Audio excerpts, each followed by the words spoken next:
us today? Yes, I love Yes.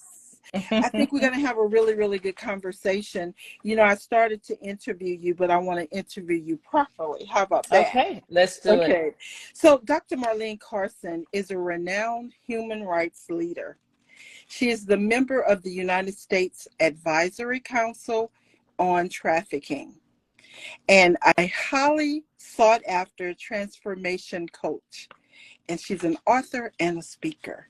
And she's my friend. She and I have been communicating for the last, what, about 2 weeks now? Probably a little longer than that, actually. Probably so, yeah. So she was with us on Clubhouse a few weeks ago. And oh my goodness, we had over 600, 700 Yes. people come through that room to hear Dr. Carson. And so it was amazing. And she has so much information about human trafficking. So the first question I have for you, Dr. Carson, how did you get involved in bringing awareness to human trafficking? Thank you so much let me first say I'm very honored to be here with you all today. And I got involved with the anti-trafficking movement because of my own personal experience as a traffic survivor. Okay. My heart was very moved by the lack of services, resources, and support that I received. And so I decided to kind of pay that forward and make sure other victims did not go through the things that I did. Okay, good. So yeah, you and I have had extensive conversations about, things that you have gone through in your past. And so one of the questions I have for you is, who are the victims of trafficking? It's interesting that victims, well, let me answer it like this. Anyone is vulnerable to trafficking because sometimes people have the tendency to think that it's just kids, it's young people, it's African Americans, it's drug addicted people. I mean, they have this it's a myth. They have this perception of what a traffic victim would look like. Okay. There is no profile of a traffic victim. I mean, literally, I know women that have been 40 years old and was caught up in trafficking. CEOs. I know one in particular that a trafficker was grooming her to become his bottom girl. See, trafficking is a business. And because it's a business, every aspect of the business has to be covered. Does that make sense? That makes sense. So every aspect of the business. So your managers, your recruiters, every aspect has to be covered. And all of them are victims. And so what I think to narrow down your question, most victims, I'll say a lot of victims are between the ages of 12 and 14 years old. Okay. And they're between 12 and 14 years old. They come from various backgrounds. There's no socioeconomic, there's no really, again, no profile to say that this child, although they come from adverse situations, may come from poverty, may come from broken home, may be in the foster care system, that they would likely be a traffic victim. Okay. But the reality of it is, it's probably a high propensity that they could potentially be a victim. Wow. And so you mentioned the bottom. Is it the bottom girl? So can you explain that to us? What is the bottom? Sure. So what most people think a bottom girl is someone, because it appears, for those that know the system of exploitation, it appears that she is the one that has it going on. She's the trafficker's main girl. She handles all the business. She handles his money at times, and she, she gets the best of that world, whatever that best could look like. Okay. But the reality of it is, she's called the bottom girl because she's always also responsible for the mishaps or misbehavior of the other victims. So if they were to get checked, she's the one that would get punished. Wow. Because it's her position to keep everyone in line. So those are some of the roles of the bottom girl. So it's not a glamorous life. Oh, by no means. This is not Pretty Woman. No. Do you remember Pretty Woman? Yes. I'm kind of old, but Yeah. You and but I, this is. you Oh and yeah, I that are right there. we've had that talk, right? Yeah. So this is definitely not Pretty Woman. And so when it comes to exploitation and I hate to say prostitution because kids can't be prostituted, they can't even consent to sex. So you know what I'm saying? If Hmm. you're under 16, 17 years old in some states, you can't even consent to sex. Hmm. And yet, so to call you a prostitute is totally out of line. So child victims become groomed in order to become a bottom girl. I was personally. So how long were you in the business before you became the bottom Oh, girl? I don't think I've ever been asked that I'm question. So that sorry. no, that's a good question. That's a very good question. No need to apologize. Probably. mm, that takes me back probably about 3 years. Oh, wow. So the period of the time frame is not very long as far as how you move and in the circle of human trafficking. Well, it's not long c- compared to, well, when you're thinking about the abuse that you take during those 3 years, it seems like a forever moment. Because when you become at least for me, Hmm. when I became the bottom girl, and I just absolutely hate this, I cringe every time I even say it.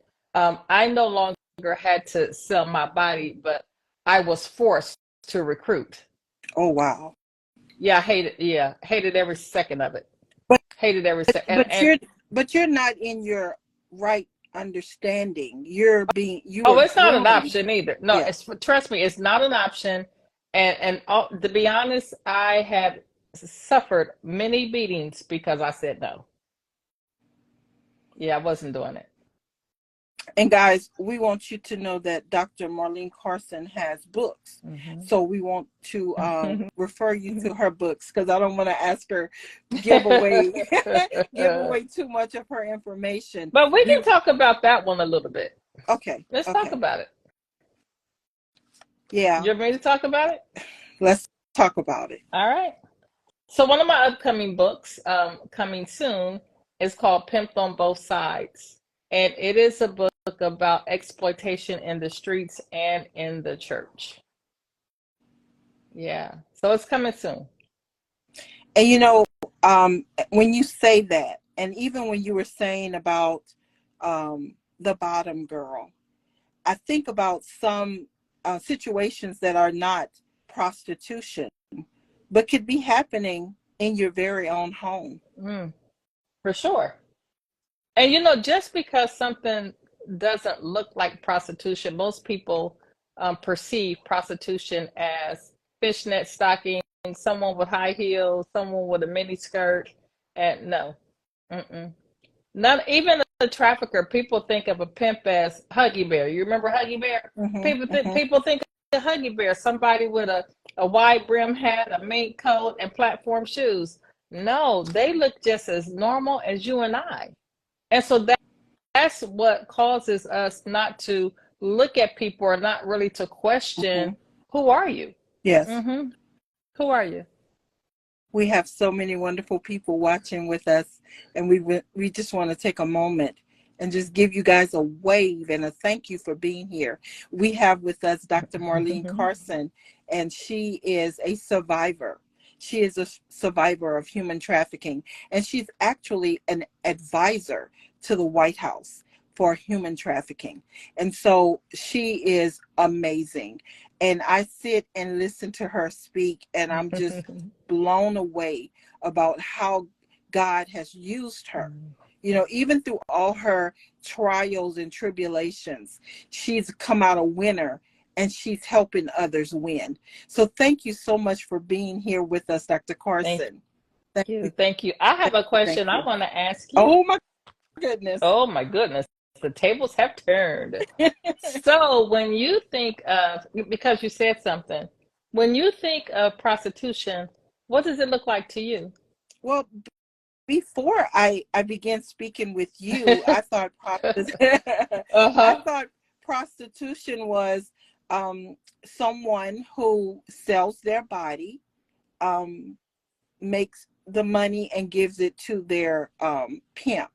Mm-hmm. And I live here in Baton Rouge. Mm. And I drive down one of the main streets, and Mm-hmm. I notice the women that are walking down the street.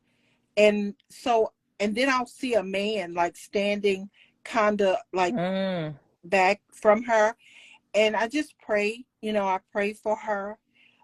She's watching the cars that pass by to see if she can get attention. Mm-hmm. And I remember one morning I was driving to work, and this guy in this wonderful vehicle, right? He's in front of me, and I'm wondering, why are you like Mm. slowing down? He's Mm. well dressed. He's Mm. in this nice See? car, Mm-hmm. and he's trying to get this lady's attention who's walking up and down the Mm, street. mm, mm, mm, And mm. I'm thinking to myself, dude, go to work. Go to work. And I just seen that he was trying to make some type of transaction with her. Mm-hmm. Mm-hmm. And Mm-hmm. so he goes around the corner, and Oh yeah. I'm just praying for her at this point. So that's when I think about prostitution, that's what I think of. May I can I ask you two more questions? Sure. Okay. So describe what a prostitute would look like. How was she dressed? Well, Before we started talking. okay, before we started talking, Mm-hmm. the prostitutions that I felt that I seen, I wasn't quite sure that what was going Okay. on, but they were dressed very not modest at all. Okay. Shorts, and they Mm-hmm. weren't well groomed either. Okay. Um, Okay. and so they were just, and I just prayed for them because you can tell that they've really had a hard life.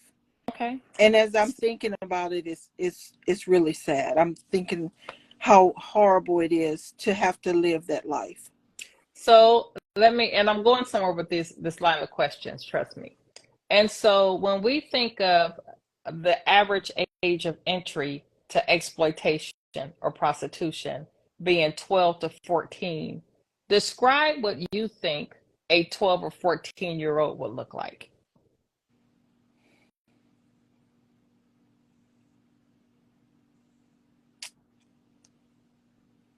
Ooh, you got me. Okay, let me help you out. So, do you think she would be someone that is kind of clean, doesn't Yes. look so rough? No. Um, sh- she's 12 to 14. There's an innocence to her. There is a childlike nature about Mhm. her, even though she could be a growing teen. You know what I'm saying? And the reason I asked this line of questioning, Bridget, is because the same girl you described at first, the prostitute, the one that's scantily dressed, maybe addicted to drugs, maybe dirty, and she's the same girl as that 12-year-old. I knew where you were going She's with it. I just the didn't want same to. girl. Yeah, I mean, that's what we have to do, though, Bridget. We have to. She's the same girl as that 12-year-old. And the fact of the matter is, until we stop looking at that adult woman as, let me just tell you about a real story that I experienced I had. So I was in my city. I was riding down one of the main streets where there's a lot of prostitution going on, and I pulled up to a lady. And I know what she was doing, of course, and I just pulled up. I'm like, hey, girl, what you doing out here? Trying to just kind of break the ice. And she said, you know what I'm doing. And so I said, come here, let me give you a hug. She's like, no, no. She said, don't touch me. And as she's saying, don't touch me, of course, I'm getting out the car. But I don't touch her yet. And I asked her, I said, are you okay? And she was like, no, I'm not okay. How long you been out here? She said, I've been out here since I was 13 years old.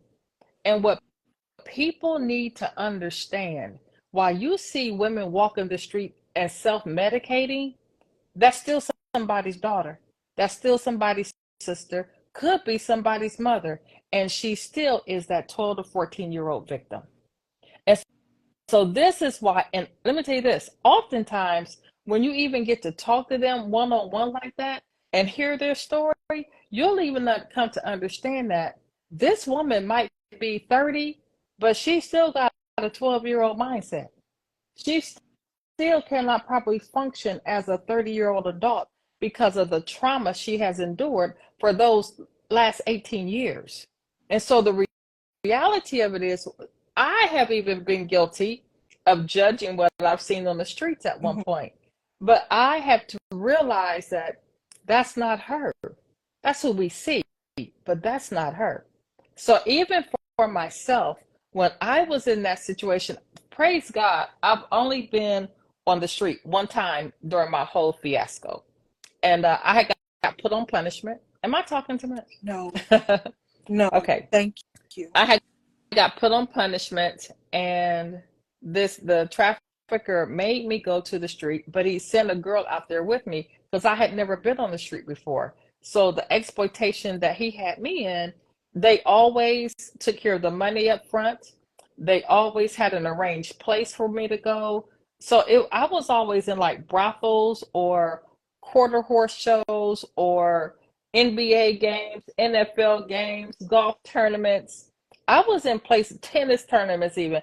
I was in places like that. So I had never been on the streets. So this night I get put on punishment, and he makes me go to the roughest area in this particular community. And so this girl is out there. She's watching me to make sure I don't run.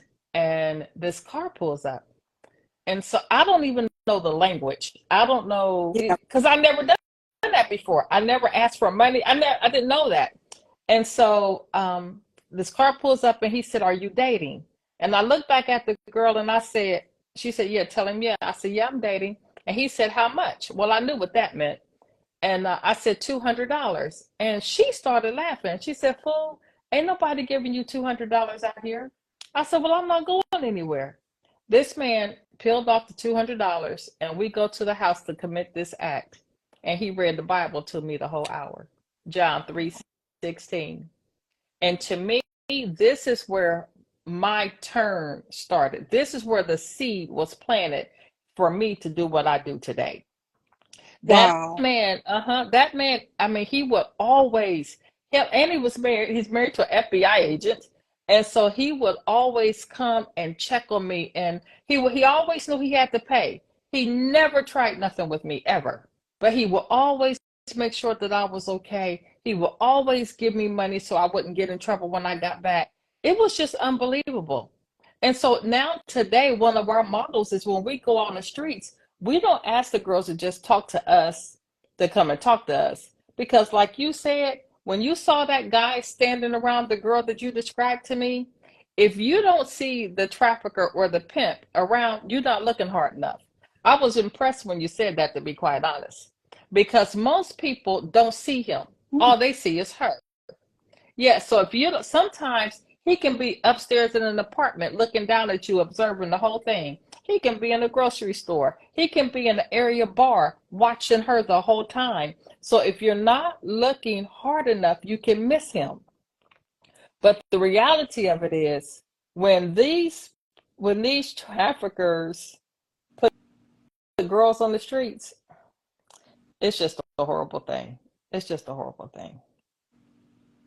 Yeah. Thank you. You're For welcome. sharing that. You know, I'm thinking about, like you said, for me to see him. Oh, girl, that's powerful.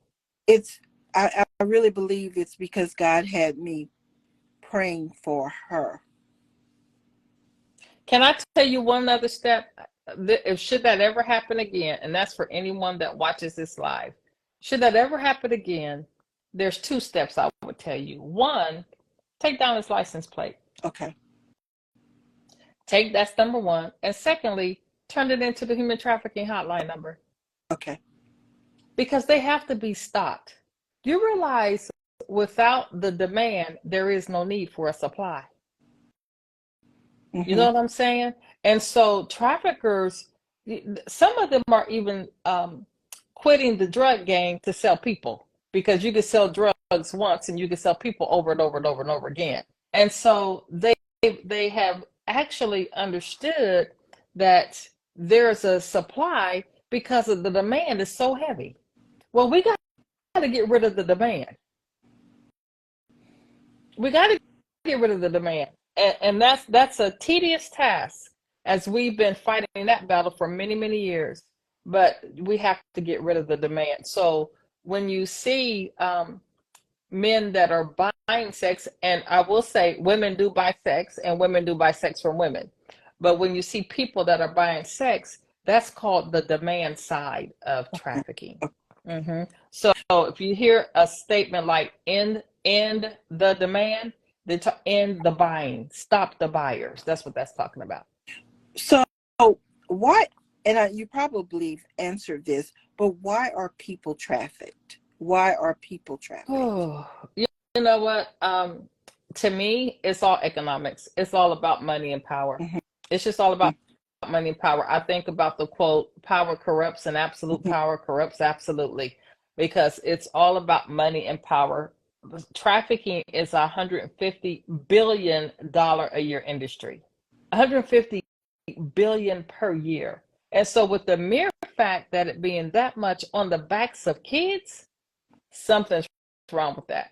Something is definitely wrong with that. And I would say that 150 billion is sex and labor. I had the honor, it's sex and labor. I have the honor of serving with some labor traffic survivors, and I've been learning so much. It has blown my mind, the things that they have to endure, the processes they have to go through. It's unbelievable. It's unbelievable. And to me, our country needs to be ashamed, for real, because it's like America's dirty little secret that's not a secret. No, it's not a secret anymore. So when you say labor trafficked, so can you talk to us about labor traffic? So let's say, the first thing that came to my mind is the fishing in other countries, and how they take kids that may or may not know how to swim, that don't have the equipment to fish, and they literally throw them in the water and make them get fish, make them get fish and come back up.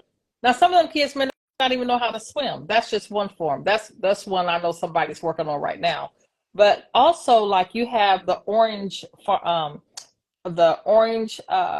agriculture is a big area of trafficking. Okay, and so they'll bring men here to develop the orange farms and orange trees and all that kind of stuff in Florida, or they'll send them to different parts of the country where they have to harvest different vegetables. And yeah, that's labor trafficking. And don't feed them, don't take care of them, don't allow them to bathe, don't pay them, none of that. They live in horrible conditions.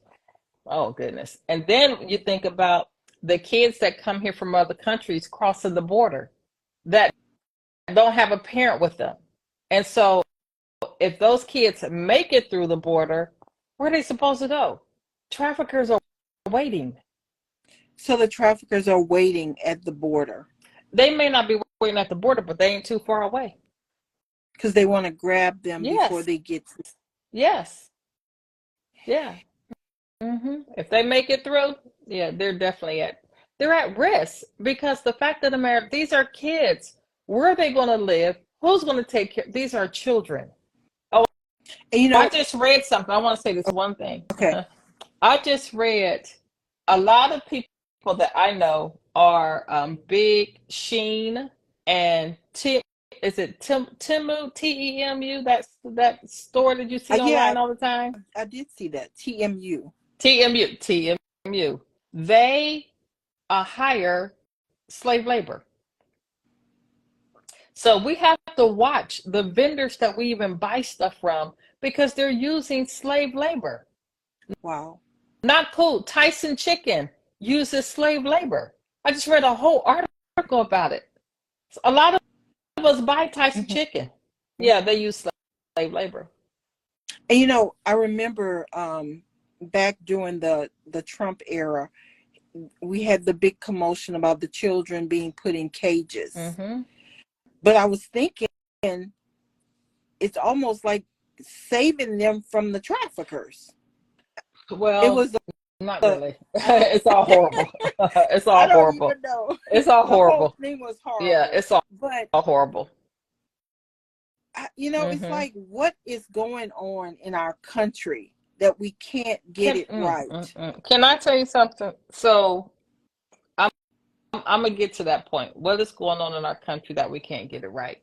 So there's an organization. The organization is called Shared Hope, and Shared Hope International is a credible organization. We love and support them. Mhm. But every year they grade the states on how well they take care of kids, Mhm. their laws on trafficking and things like that.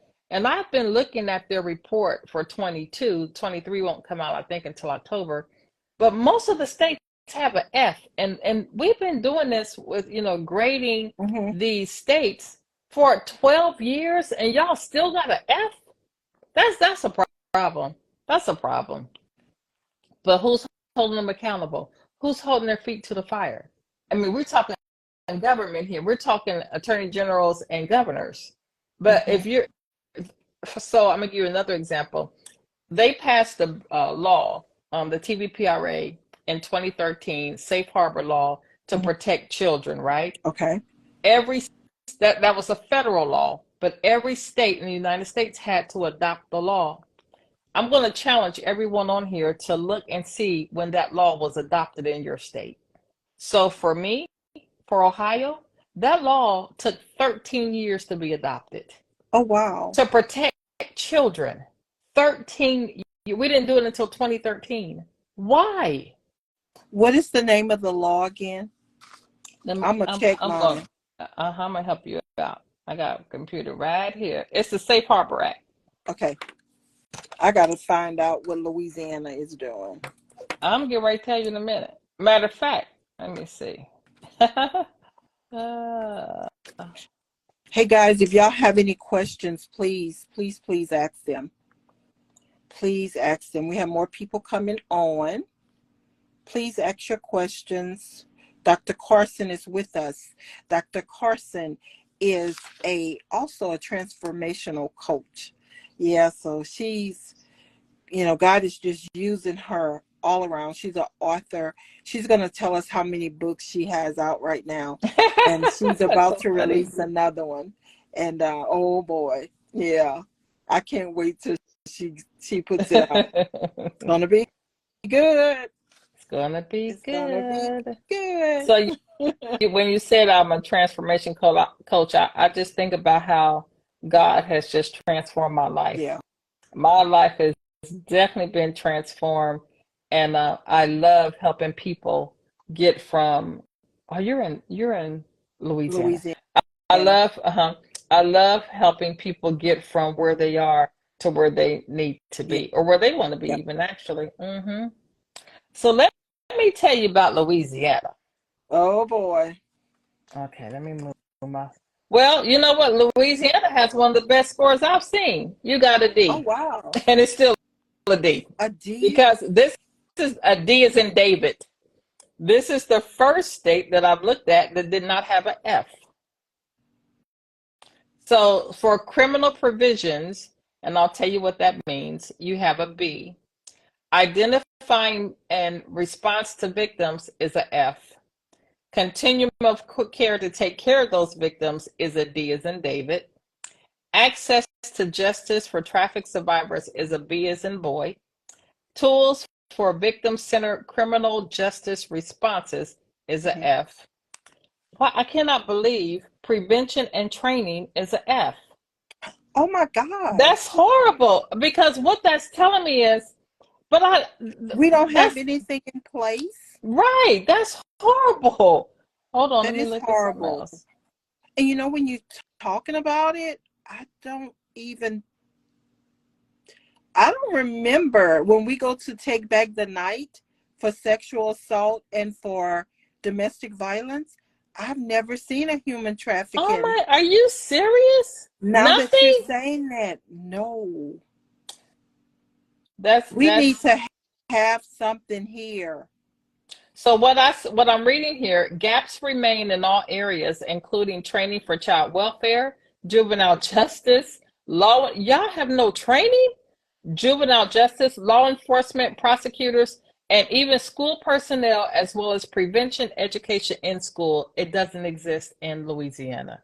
Oh, that's And horrible. that's horrible. That's horrible. So do you Wow. think it falls under sexual assault? No, no, it doesn't. Mm-mm. And I think we had this talk the other day how some of the agencies try to merge domestic violence and human trafficking together. But the fact of the matter is, it's two separate issues. The trauma is not the same. And so the services won't be the same. So there's nothing. That's what it says. And I don't remember seeing anyone with a table set up with human trafficking. That's very sad. That is sad. We're gonna have to change that. Got to change that narrative for sure. Well, I'm here in Baton Rouge, so capital. Wow. Put me to work. Wow. Put me to work. So let me read this to you. Policy goals accomplished in areas related to third-party control, foreign national victims, expanded non-criminalization, and child abuse definitions. Interesting. Gaps remain in areas related to screening through child welfare and the juvenile justice system, non-criminalization for prostitution offenses, juvenile court, and non-familiar trafficking cases. So let me tell you what that basically means.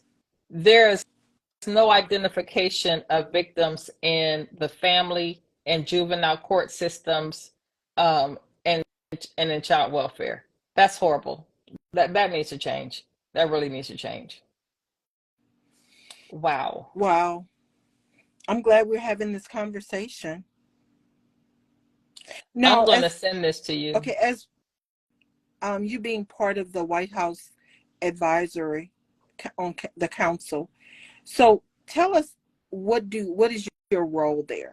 Well, I really can't talk about that because I didn't get permission. Okay. So I do serve as the chair of the council, but I can't talk about council business at this time. Okay. Well, we're going to move on. Okay. Thank you. Okay. So I'd like to know what other states someone else is in the room, and we can look up their state. Okay. So Yolanda said, what about Massachusetts? Oh, I think that, girl, I don't think, let's look. Okay. Massachusetts. I was actually trafficked in Massachusetts. And yeah. So criminal provision, they have a C. This identification and response to victims is an F. Continuum of care is a D as in David. Access to justice is a C. So let me tell you, that means they prosecute a lot of people, but they don't take care of victims. In essence, that's what that says. Tools for victim-centered criminal justice is a D as in David. Provision and training is a F. Let me see let me break this down. Oh, everybody wants you to check their state. Okay, what's their?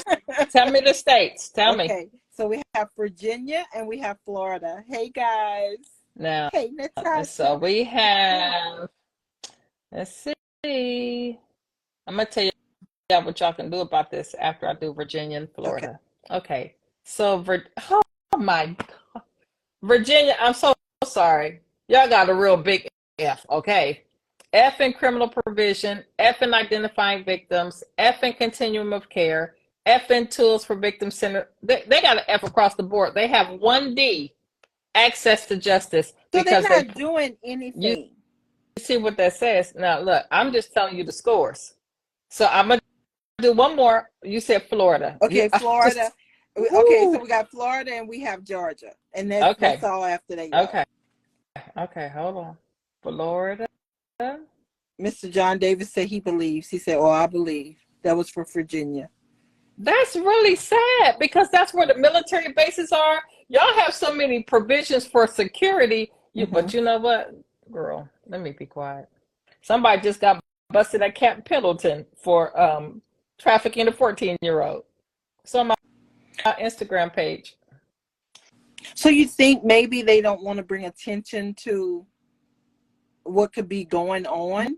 Maybe that's why not? We're talking about children here. Of course. And this grade is all around juveniles. This does not have anything to do with adults. This is all around juveniles. So you're asking me, do I think that they don't want to protect kids? if I was you all, I would be writing somebody in my state. Mm-hmm.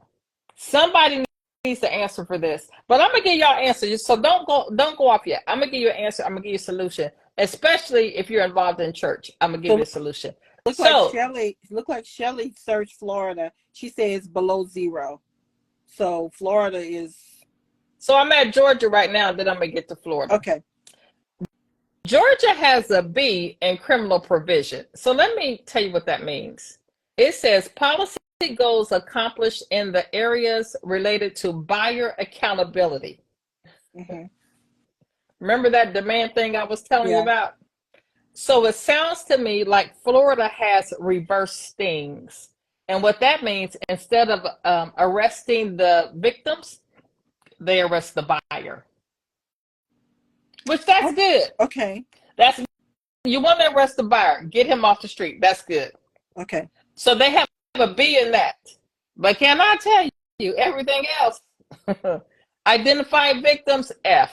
Continuum care of them victims, F.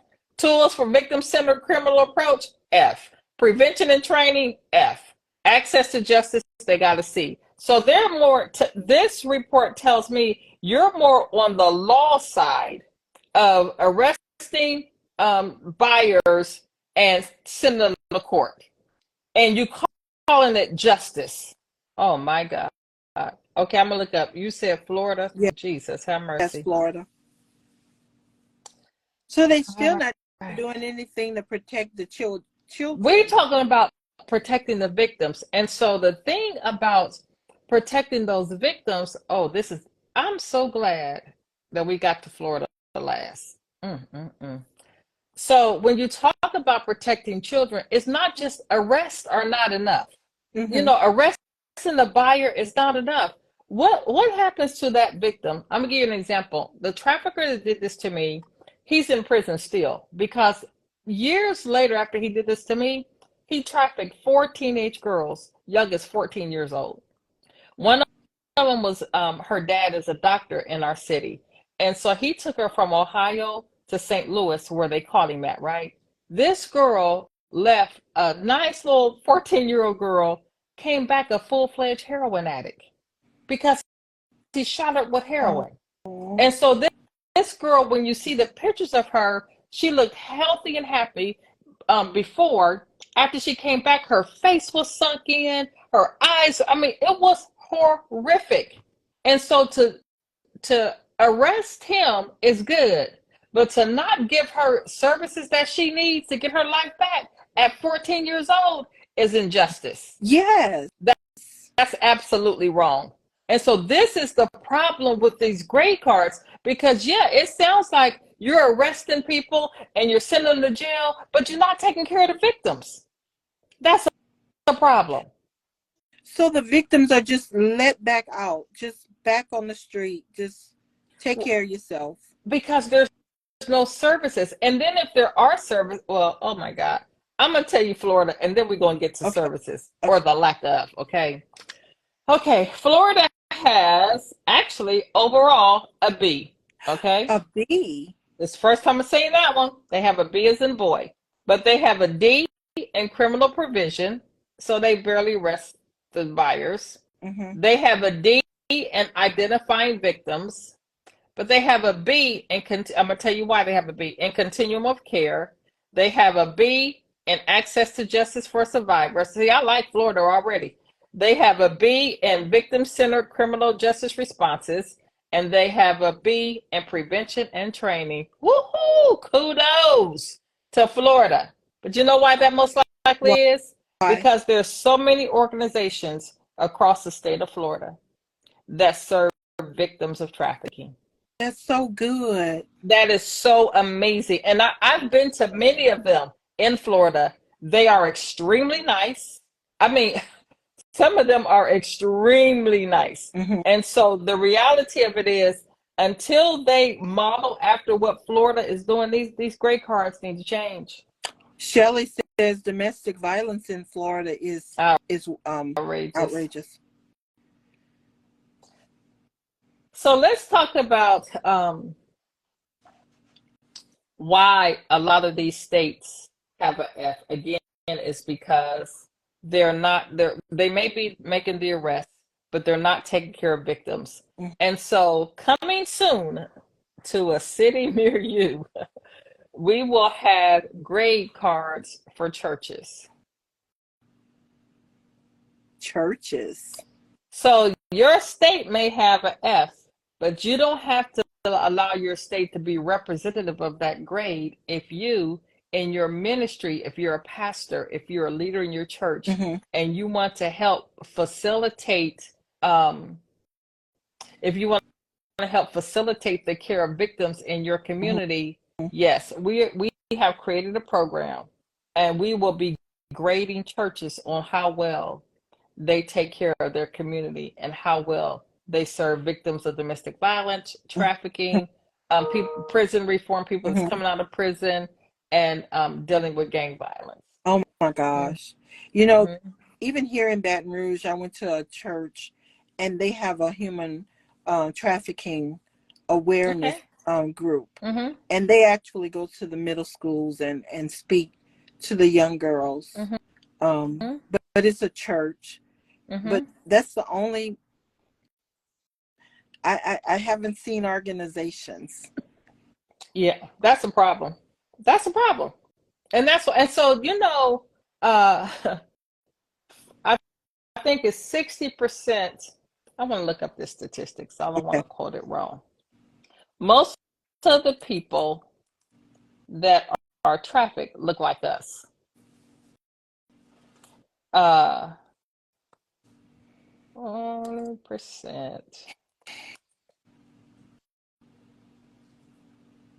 It's so sad. But we got to do something about it. You know, I was watching the movie The Sound of Freedom, and the young girl, they had her, I didn't realize what she was doing, but not only was she a sex slave, but she was also a free labor. She was mashing for the cocaine. I saw her. And I was like, what is she mashing like that? That was leaves. Yes. Cocoa leaves, yeah. So this statistic says, and this is according to NCOSE, which NCOSE is National Center on Sexual Exploitation, to end sexual exploitation. It is reported that 40% of sex trafficking victims in the United States are Black, despite Black people making up only 13.6% of the population. Those numbers don't equate. No. 40% of victims are Black, and we only make up 13.6% of the population. Yeah, something is wrong with that picture. And so this is why we have started the organization BLAST, Black Leaders Against Sex Trafficking, to educate people that look like us. And it's really people of color. It's just not Black, it's people of color. But we have done this to begin to bring education, resources, and tools to communities to help you keep your own community safe. You know what I'm saying? Because we can't be everywhere at the same time. And so there's such a need to empower and educate communities that we can't get to. So we need leaders in your communities. And I'm not talking about pastors. We're not expecting a pastor to do this. But we need leaders, a leader, someone that will follow you. If you have people following you, then you are a leader. You know what I'm saying? And so even if you're just a leader in your own household, honey, keep your household safe. And so keep your children safe. That's power, like a powerful leader, just that alone. And so we're looking for leaders to help educate, to help keep communities safe. How widespread is human trafficking? Ooh.